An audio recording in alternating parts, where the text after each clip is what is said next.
कर्मा और धर्मा बहुत गरीब हो गए, बहुत गरीब हो गए और गरीबी में जीवन जीने लगे। तो बड़ा भाई कर्मा छोटे से कहा, तुम घर बार संभालो, मैं विदेश जा कर के व्यापार करूंगा, मेहनत करूंगा, मजदूरी करूंगा। भगवान सिंह बोंगा जितने भी समुद्र में जीव जंतु थे सबको ऊपर बुलाए और बुलाने के साथ उन्होंने कहा कि इस समुद्र के नीचे जो मिट्टी है उसकी मुझे आवश्यकता है। मेढक आदत के अनुसार से, स्वभाव के अनुसार से टर टर करते हुए आया और कहा, भगवान ये काम मैं करूँगा, मैं आपका बहुत बड़ा भक्त हूँ, मैं अभी जाता हूँ, अभी लेकर आता हूँ। और वो समुद्र की गहराइयों में डुबकी लगाते हुए चला गया। समुद्र की गहराइयों में तुरंत पहुँचने के बाद बहुत सारा मिट्टी अपने कंधे पर लाद लिया, अपने पीठ पर लाद लिया। लाद लेने के बाद में वह ऊपर आने लगा, लेकिन मिट्टी गीली थी। गीली होने की वजह से वो ऊपर आने के क्रम में मिट्टी गलती गई और ऊपर पहुंचने पर उनके पीठ पर, कंधे पर कोई भी मिट्टी नहीं रहा। बहुत तेजी से अपने घर के पास यानी धर्मा के पास आया और आंगन में गड़े हुए करम की डाली को, कुड़ुम्बा की डाली को उखाड़ करके पूरी शक्ति के साथ में 7 पहाड़ और 7 समुद्रों के पार फेंक दिया। भगवान सबसे पहले इस दुनिया में पेड़ पौधों को, वनस्पतियों को उन्होंने बनाया, उनको सृजित किया। जिधर धान रोपा हुआ था उसमें हल चलाया, जिसको तहस नहस किया तो वो तो और अधिक लहलहा रहा था और कटा हुआ मेड़ स्वतः ही बन रहा था और खेत उनका हरियाली से भरा हुआ था। करमदेव ने कहा, देखो तुम बहुत लंबी दूरी तय करके आए हो, तुम पहले कुछ खा पी लो, ये एक चावल का दाना ले लो और एक दाल का दाना ले लो, ये रहे बर्तन और ये रहे ये लकड़ियां। आज भादों का एकादशी का दिन है। इस दिन हम लोग बहुत खुशी के साथ, धूमधाम के साथ करमदेव का पर्व, करमदेव को की पूजा आराधना करने का पर्व करम पर्व है। इस निवारणपुर मोहल्ले में, निवारण आश्रम के इस प्रांगण में आप सभी आगंतुकों, जिसमें आप बहुत सारे मेरे भाई बंधु हैं, बहन हैं, रिश्तेदार हैं, मेरे समाज के लोग हैं, मैं आप सबका यहाँ हार्दिक अभिनंदन करता हूँ, आपको सप्रेम जोहार करता हूँ और छोटे अल्प आयु के बालक बालिकाओं, युवकों को आशीर्वाद देता हूँ। करम देव की पूजा अभी अभी संपन्न हुई है। मैं पाहन मेघनाथ सिंह मुंडा इस कार्य में संलग्न था। अब पूजा आराधना का काम समाप्त होने के बाद में करमदेव की कथा कहने का परंपरा है। मुझसे आग्रह किया गया है कि समय काफी बीत चुकी है, इसलिए करमदेव की कथा मैं जितनी संक्षिप्त में हो सके उतना संक्षिप्त में कहूँ। तो मैं अब इस कथा को प्रारंभ करता हूँ। ये कथा हमारे इस पृथ्वी के सृष्टि काल से आरंभ होती है।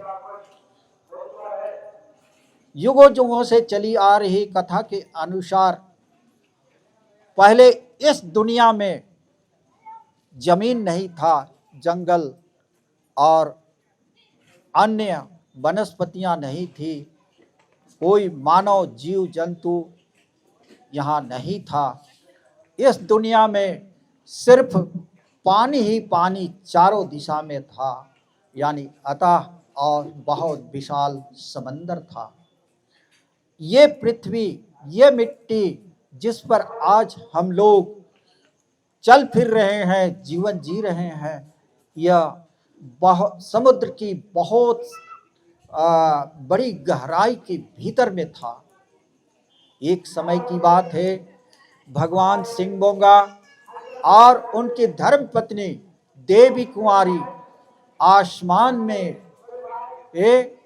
विचरण कर रहे थे। विचरण करते करते में ये देवी कुंवारी को एक विचार आया। उन्होंने अपने स्वामी भगवान सिंह बोंगा से कहा, भगवान स्वामी, आपने ये अथाह विशाल समंदर का निर्माण किया है और इस समंदर में अनेकों अनेक जीव जंतुओं को, सुंदर से सुंदर जीव जंतुओं को आपने बनाया है।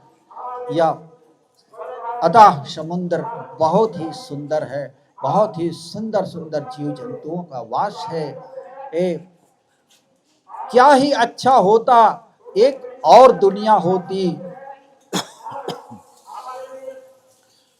जो जमीन, जो मिट्टी समुद्र के भीतर में है, उसे आप ऊपर ले आते। कुछ हिस्से में समुद्र रहता, कुछ हिस्से में मिट्टी रहता, और इस मिट्टी में, जमीन में आप हमारे और आपके जैसे दिखने वाले इस दुनिया के श्रेष्ठ जीव जंतुओं को बनाते। इनके अतिरिक्त और भी नाना प्रकार के जीव जंतुओं को बनाते और इसे विभिन्न तरीका से, विभिन्न विवेक से, बुद्धिमत्ता से इसका आप श्रृंगार करके एक अच्छा उपवन का रूप देते तो बहुत अच्छा होता। उनकी बातों को सुनने के साथ ही भगवान सिंह बोंगा बोले, प्रिय, मैं आपकी मन स्थिति को समझता हूँ। आपकी मनोकामनाएं, मन स्थिति के अनुसार अवश्य काम करूँगा और आपकी जो इच्छाएं हैं उसे जरूर पूरा करूँगा। आप धैर्य रखें, बस कुछ समय की बात है और आपके मनोकामना के अनुरूप मैं एक दुनिया और जरूर बना दूंगा। थोड़ा पानी। इसी के साथ दोनों विचरण करते हुए अपने जहां उनको जाना था वहां वो चले गए। तत्काल ही दूसरे तीसरे दिन भगवान सिंह बोंगा जितने भी समुद्र में जीव जंतु थे सबको ऊपर बुलाए और बुलाने के साथ उन्होंने कहा कि इस समुद्र के नीचे जो मिट्टी है उसकी मुझे आवश्यकता है। यूँ तो मैं पल भर में इसे ला सकता हूँ, लेकिन चाहता हूँ कि यदि आप में सामर्थ्य है तो आप इसे मेरे लिए ऊपर ला दें। यही कहने के साथ उनके सामने जो जीव जंतु थे उसमें से एक मेढक आदत के अनुसार से, स्वभाव के अनुसार से टर करते हुए आया और कहा, भगवान ये काम मैं करूँगा, मैं आपका बहुत बड़ा भक्त हूँ, मैं अभी जाता हूँ, अभी लेकर आता हूँ। और वो समुद्र की गहराइयों में डुबकी लगाते हुए चला गया। समुद्र की गहराइयों में तुरंत पहुँचने के बाद बहुत सारा मिट्टी अपने कंधे पर लाद लिया, अपने पीठ पर लाद लिया। लाद लेने के बाद में वह ऊपर आने लगा, लेकिन मिट्टी गीली थी। गीली होने की वजह से वो ऊपर आने के क्रम में मिट्टी गलती गई और ऊपर पहुंचने पर उनके पीठ पर, कंधे पर कोई भी मिट्टी नहीं रहा।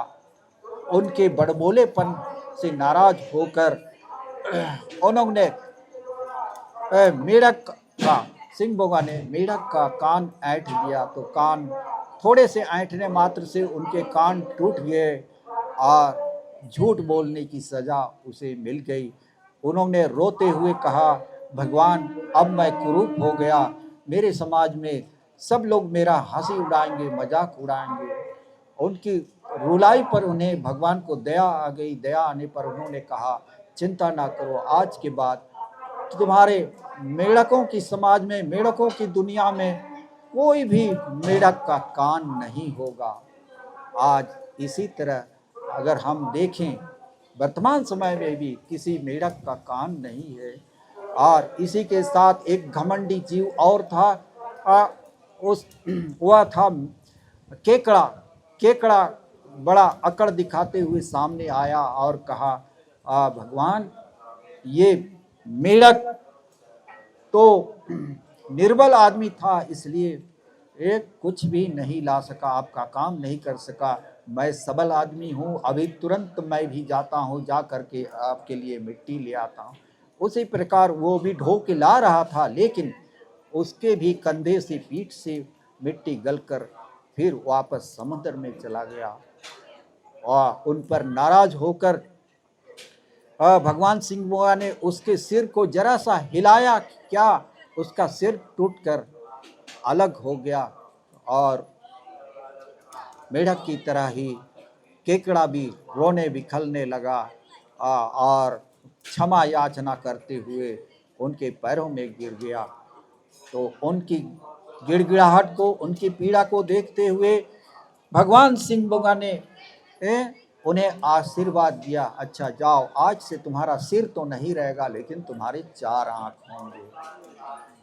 और जितने भी केकड़े होंगे सबके इसी प्रकार सिर नहीं रहेंगे, 4 आँख हुआ करेंगे। इसी तरह बहुत सारे जीव जंतु मिट्टी लाने का प्रयास किए, लेकिन कोई भी मिट्टी नहीं ला सका। अंत में भगवान सिंह बुआ ने पूछा, क्या आप में से कोई भी ऐसा नहीं है कि समुद्र की गहराइयों से मेरे लिए मिट्टी ला सके? उसी समय एक छोटा सा जोंक, जिसे हम जोकटी भी कहते हैं, वो सामने आया। बोला, भगवान मैं आपके लिए वो मिट्टी ला सकता हूँ, लेकिन मेरी कुछ शर्तें हैं। तो भगवान ने कहा, बताओ क्या शर्तें हैं?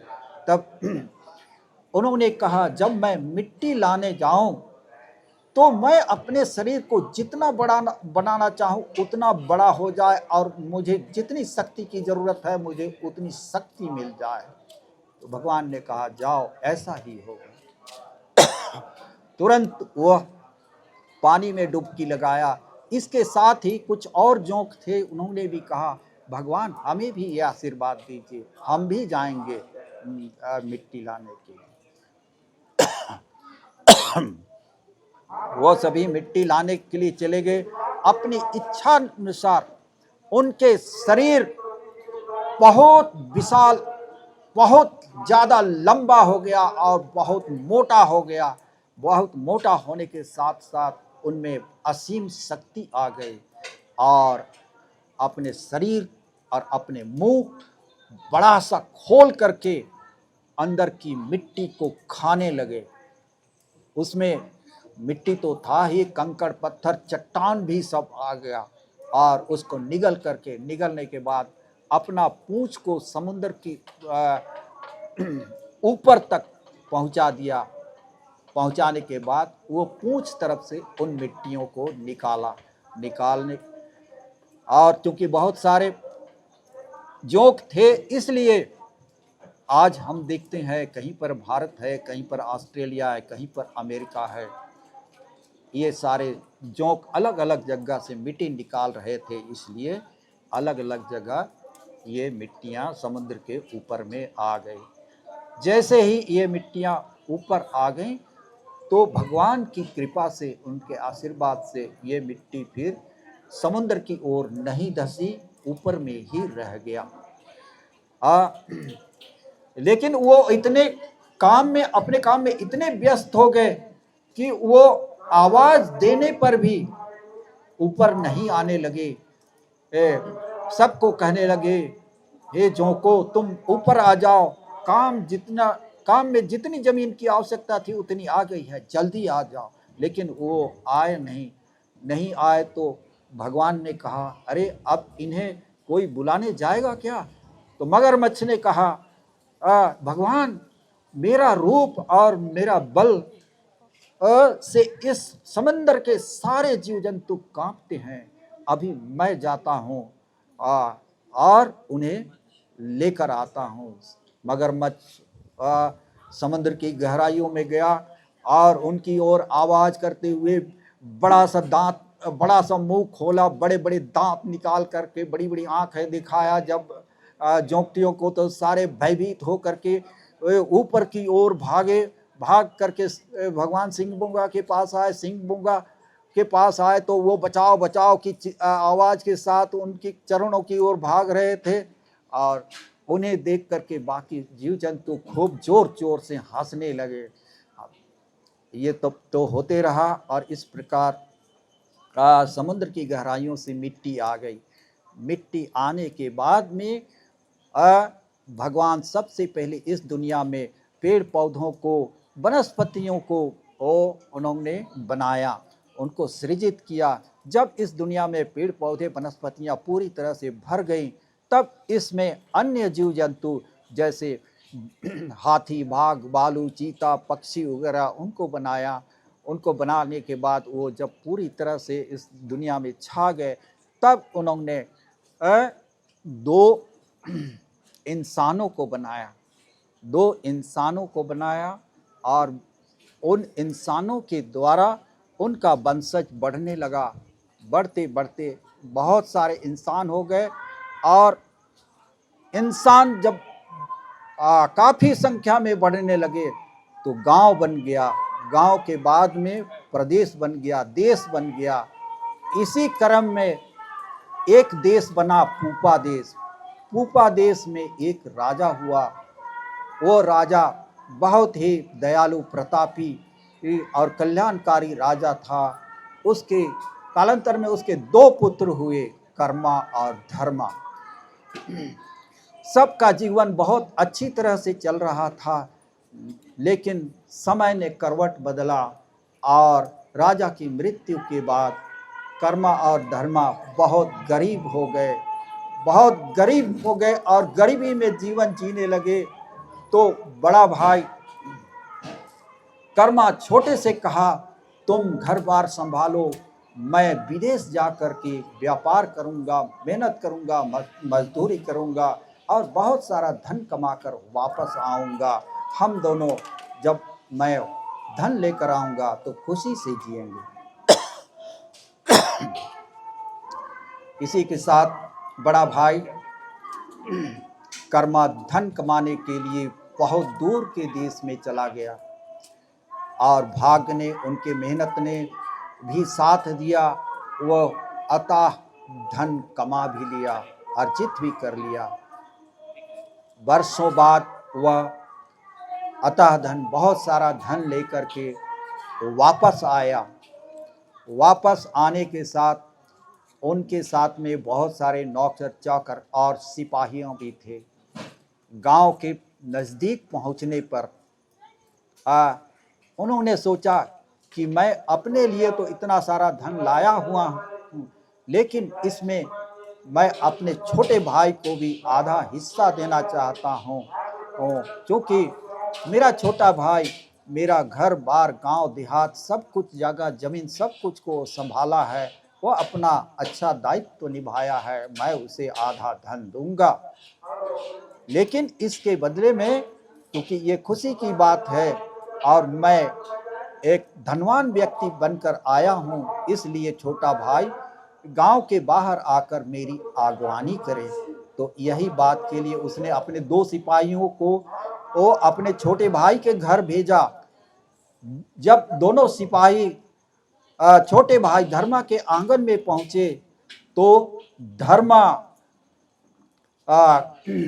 करम की डाली यानी कुड़ुम्बा की डाली अपने आंगन में गाड़ कर उसकी पूजा आराधना कर रहा था। सिपाहियों ने अपने बड़े भाई के बारे में उन्हें बताया, तो उन्होंने कहा, बड़े भाई से कहना अभी मैं यहाँ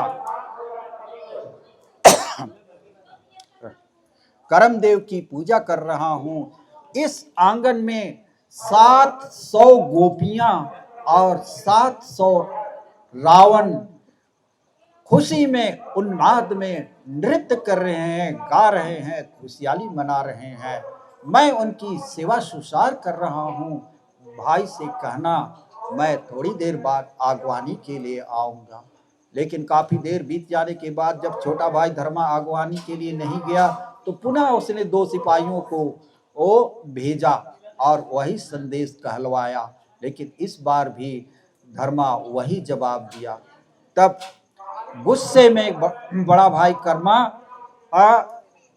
वह बहुत तेजी से अपने घर के पास यानी धर्मा के पास आया और आंगन में गड़े हुए करम की डाली को, कुड़ुम्बा की डाली को उखाड़ करके पूरी शक्ति के साथ में 7 पहाड़ और 7 समुद्रों के पार फेंक दिया और पूजा के स्थल को तहस नहस कर दिया। अपने घर में चला गया। अपना कोई धन दौलत अपने छोटे भाई के साथ नहीं बांटा।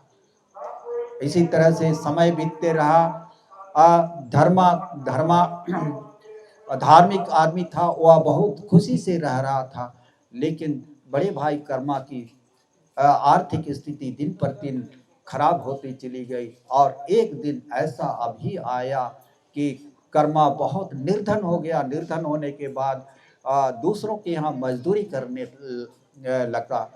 इसी क्रम में बरसात का मौसम आया, धान रोपने का मौसम आया, खेत बनाने का मौसम आया तो कर्मा छोटे भाई के खेत में काम करने गया, मजदूरी करने गया, मेड़ बनाने गया, धान रोपने गया। धान रोपनी और काम वगैरह खत्म हुआ तब सब लोग धर्मा के पास मजदूरी लेने गए। तो मजदूरी लेने के क्रम में छोटे भाई धर्मा ने बड़े भाई से कहा, रुक जाइए बड़े भैया, आप तो घर के आदमी हैं, आप बड़े भाई हैं, पहले गांव के दूसरे मजदूरों को मैं पैसा दे लूं, उसके बाद मैं आपको दे दूंगा। लेकिन अंत में छोटे भाई के पास में कुछ भी बचा नहीं। बाकी मजदूरों को तो उसने दे दिया लेकिन बड़े भाई को देने के लिए कुछ भी ना रहा। तो धर्मा छोटे भाई ने कहा, बड़े भैया आप हमारे भैया हैं, आप हमारे घर के आदमी हैं, आपको मजदूरी क्या देंगे, घर में अन्न है, धन है, खाना है, पीना है, सब आप यहाँ खुशी से हम लोग मिल करके खाएंगे, जिएंगे। यह सुनकर के बड़े भाई को बहुत गुस्सा आया और गुस्से में वहाँ से चला गया। चलते चलते कह गया कि जिधर मैंने धान रोपा था, जिधर मैंने मेड़ बनाया था, जो जो काम किया था उसको मैं कल सुबह बिगाड़ दूंगा, तहस नहस कर दूंगा। और दूसरे दिन सुबह सुबह अपनी धर्मपत्नी के साथ में छोटे भाई धर्मा के खेत में गया। जिधर उसने धान रोपा था उसमें हल चला दिया। हल चला करके तहस नहस करने लगा। मेड़ जिधर जिधर बनाया था उधर उसको कोड़ करके उसको तहस नहस करने लगा। उसी समय एक अपरिचित वहां पर प्रकट हुआ। उसने कहा, हे कर्मा क्या कर रहे हो? तो कर्मा ने कहा, छोटे भाई ने मेरे साथ दगा किया, इसलिए मैं उनका खेत बिगाड़ रहा हूँ, उनका कृषि बिगाड़ रहा हूँ। तो जरा उसने कहा, पलट करके तो देखो, तुमने किधर खेत बिगाड़ा, किधर टाण बिगाड़ा, किस खेती को तुमने तहस नहस किया। उसने पलट कर देखा तो जिधर धान रोपा हुआ था उसमें हल चलाया, जिसको तहस नहस किया तो वो तो और अधिक लहलहा रहा था और कटा हुआ मेड़ स्वतः ही बन रहा था और खेत उनका हरियाली से भरा हुआ था। वो चकित हो गया। ये कौन आदमी था ये सोच करके उसने अजनबी की ओर पलट करके देखा तो अजनबी वहां से गायब हो चुका। उसके बाद दोनों पति पत्नी वापस घर आए, बहुत गरीबी में जीने लगे। तब गांव के बुजुर्गों ने, बुद्धिजीवियों ने उन्हें कहा कि तुमने कर्मा के दिन, कर्मा पर्व के तुमने ऐसा ऐसा कुकर्म किया था, इसी का नतीजा है कि तुम आज गरीबी झेल रहे हो। उसी समय उसने तय किया कि अब मैं हर हाल में कर्मदेव को खोज के निकालूंगा और उनके पैरों में गिर करके क्षमा मांगूंगा, माफी मांगूंगा, उन्हें जरूर मनाऊंगा। इसके साथ ही वो चल पड़ा कर्म देव को खोजने के लिए। राह में चलते चलते वह काफी थका, लेकिन थकानों पर ध्यान नहीं दिया। काफी देर दोपहर होने के बाद राह में उसे एक बेर का पेड़ मिला। बेर का पेड़ फलों से लदा हुआ था, पका हुआ था, देखने से ही रसीला लग रहा था, मीठा लग रहा था। उसे भूख भी लगी थी। उसने कहा कि अब मेरा भूख मिट जाएगा। उसने जल्दी जल्दी कुछ फलों को तोड़ा और खाने के लिए जैसे ही उसे टुकड़े किया, लेकिन बेर में कीड़े ही कीड़े भरे हुए थे। जितने बेर को टुकड़ा किया सारे में कीड़े लगे हुए थे, वो खाने लायक नहीं थे। उन्हें छोड़ करके आगे बढ़ा। आगे गूलर का पेड़ मिला। गूलर का पेड़ भी वैसे ही पके फलों से भरा हुआ था, तो उसे भी तोड़ा, लेकिन तोड़ने के साथ उसने देखा कि उसमें भी कीड़े ही कीड़े भरे हुए थे। उसे छोड़ करके वह आगे बढ़ा, चलते रहा। चलते चलते एक उसे तालाब, बड़ा सा तालाब दिखाई दिया। उसे प्यास भी काफी लगी हुई थी। उसने सोचा कि तालाब में मैं जी भरकर पानी पी लूंगा, लेकिन जैसे ही नजदीक वो पहुंचा, तालाब पूरी तरह से गंदगी से भरा हुआ था। उसमें कीड़े मकोड़े तैर रहे थे, वो पीने के लायक नहीं था। तब वह फिर आगे की ओर चल पड़ा। आगे चलते चलते में उसे एक कक्षा का पेड़ मिला। कक्षा भी एक छोटे छोटे फलों वाला पेड़ होता है। उस पर पेड़ के पास भी पहुंचा तो वह भी कीड़ों से भरा हुआ था। तो वह उन फलों को खा नहीं सका। आगे चला। आगे चलने पर बहुत सारी चींटियां, इस संसार में बहुत सारी रंग बिरंगी चींटियां होती है, बड़े बड़े भी चींटियां होती हैं। हजारों लाखों की संख्या में उसका मार्ग घिरे हुए था। तो आगे बढ़ना मुश्किल था, लेकिन वो कठोर निर्णय करके बढ़ रहा था। वो चींटियों की परवाह किए बगैर आगे चलते गया। चलते चलते में आगे काफी दूर जाने पर नाना प्रकार के छोटे से छोटे, बड़े से बड़े सांपों का झुंड मिला। कुछ तो ऐसे थे और ऐसे लग रहे थे कि जैसे अब तब किसी भी समय कर्मा को वो सांप निगल जाएंगे, लेकिन उनकी भी वो फिक्र नहीं किया। आगे ही बढ़ता गया। आगे बढ़ने पर उसे एक ग्वाला मिला।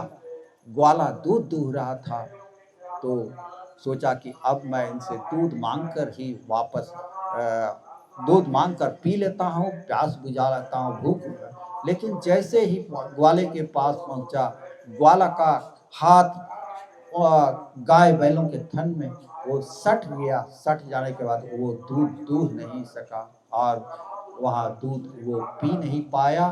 तब आगे बढ़ा। आगे बढ़ने पर काफी दूर जाने पर एक भोक्ता, जिसे चूड़ा कूटने वाला कहा जाता है, वो कूट रहा था।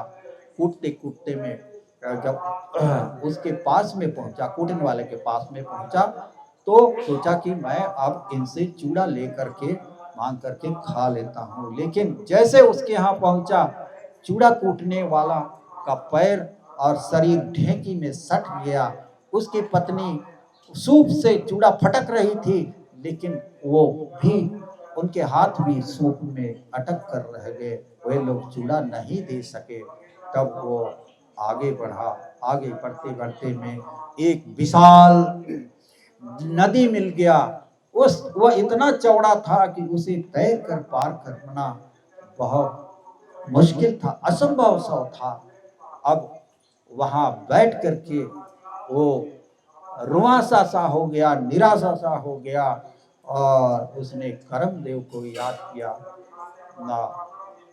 याद करके उनसे क्षमा याचना किया। क्षमा याचना करने के बाद प्रार्थना किया कि हे कर्मदेव, किसी न किसी उपाय से मुझे इस नदी पार करा दीजिए। उनके प्रार्थना के साथ ही उसके बगल में पानी में एक विशाल मगरमच्छ प्रकट हुआ। मगरमच्छ जब प्रकट हुआ तो एकाएक वो डर तो गया, लेकिन देखा कि मगरमच्छ वो उन्हें काटने को तैयार नहीं था, उनके पास शांत आया हुआ है। तो कर्मा को समझ में आया, हो ना हो ये कर्मदेव मेरी मदद के लिए इस मगरमच्छ को भेजा है। वो कर्मदेव पर सवार हो गया साहस करके, मगरमच्छ नदी में चल पड़ा और चलते चलते उसके बाद उसको दूसरे छोर पर ले गया। दूसरे छोर में जाने के बाद देखा कि जिन कर्म की डालियों को कर्मा ने फेंका था वो सब वहीं पर पड़ा हुआ था, और उस डालियों के बीच में एक इंसान सा रूप, जो जिसका शरीर सड़ गल रहा था और उसमें बहुत सारे घिनौने कीड़े रेंग रहे थे। तब उसे देख करके कर्मा को लगा, हो ना हो इन डालियों पर लेटा हुआ यह आदमी यही है कर्मदेव। तो उन्होंने आगे बढ़ते हुए उसके पैर पकड़ना चाहा, तो वो असहाय आदमी बोला, रुको रुको रुको, मैं बहुत असाध्य बीमारियों से ग्रसित हूँ। देख रहे हो मेरे शरीर पर बहुत सारे खतरनाक कीड़े हैं, तुम्हारे शरीर में भी लग सकते हैं, तुम्हारे शरीर को भी असाध्य रोक सकता है, मुझे मत छूना, मुझे मत छूना। लेकिन कर्मा नहीं माना और उसके पैरों में गिर गया, अपने सर को रख लिया और गिड़गिड़ाते हुए क्षमा याचना करने लगा, क्षमा याचना करने लगा, आंसू बहाने लगा।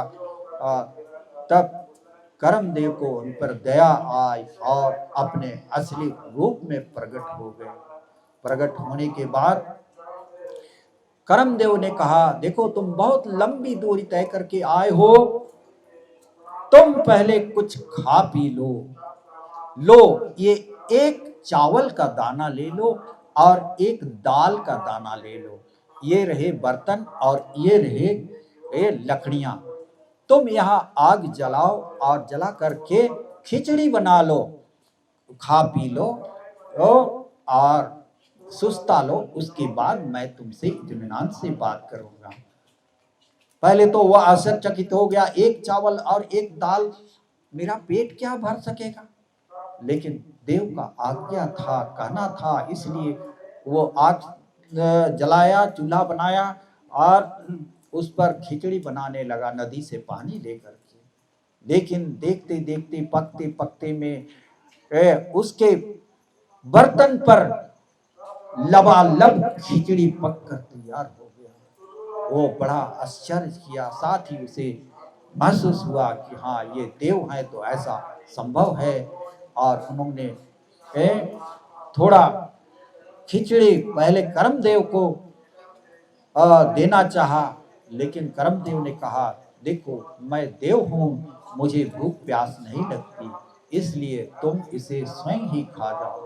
तब कर्मदेव भरपेट खाया। भरपेट खाने के बाद कर्मदेव ने सारी तकलीफों को, रास्ते के कष्टों को उनसे सुना।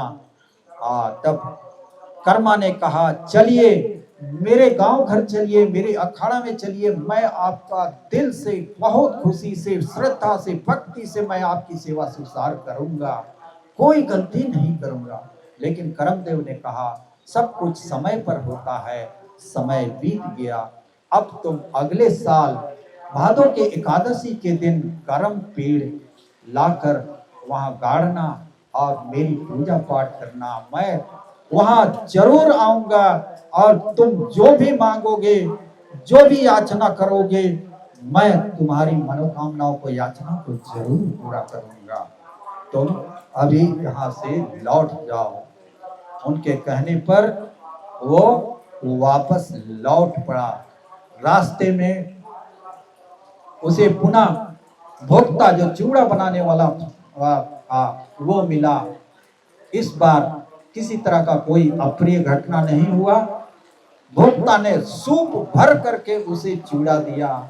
आगे ग्वाला भी मिला, ग्वाला ने उसे भरपेट दूध पिलाया। और जो रास्ते में सांप थे, वो सारे सांप रुपये पैसों के थैलियों में बदले हुए थे, उन सारे रुपये पैसों को वो लेकर के चला। आगे चींटियां नहीं थी, तालाब स्वच्छ पानी था और गुलर के पेड़ और बेर के पेड़ों में सोने चांदी हीरे मोती लटके हुए थे। वह उन सबको साथ में लेकर वापस घर आया। घर आने पर देखा कि उसका घर धान चावल गेहूं वगैरह नाना प्रकार के अनाजों से भरा हुआ था और उसके घर की पत्नी वह सुंदर वस्त्र पहन करके खड़े उनका इंतजार कर रही थी। ये दोनों आपस में मिलकर बहुत खुश हुए। दूसरे साल कर्मा ने अपने छोटे भाई के साथ भादों के एकादशी के दिन अखाड़ा में करम की डाली कुलबाई की डाली गाड़ा और करम देव का भक्ति भाव से पूजा पाठ किया और उसके बाद सारी जिंदगी वो राजाओं के बेटों की तरह राजघराने के रहने वाले की तरह वो जिंदगी जीते रहे, उस तरह से रहते रहे। कभी कोई कष्ट नहीं हुआ, सारी जिंदगी सुख ही सुख भोगता रहा।